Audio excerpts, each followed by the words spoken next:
अस्सलामुअलैकुम everyone, welcome back to another new vlog. कैसे हैं जी सब भाई? ठीक ठाक हैं और सुनाएं कैसी ज़िंदगी गुजर रही है आपकी। तो फिर आज आपका भाई मौजूद है बाबे मस्त के मेले पे। ये देखें जी आप, इधर जो है लोग चादरें वगैरह लेकर खड़े हैं जो जाकर चढ़ाएंगे बाबे मस्त पे। और अभी जो है हम जा रहे हैं बाबे मस्त की तरफ।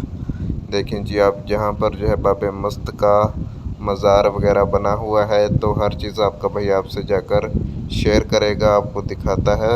ये देखें जी आप, और भी जो भी महफ़िल वगैरह होगी, लंगर वगैरह होगा, हर चीज़ आपका भाई आपसे शेयर करेगा।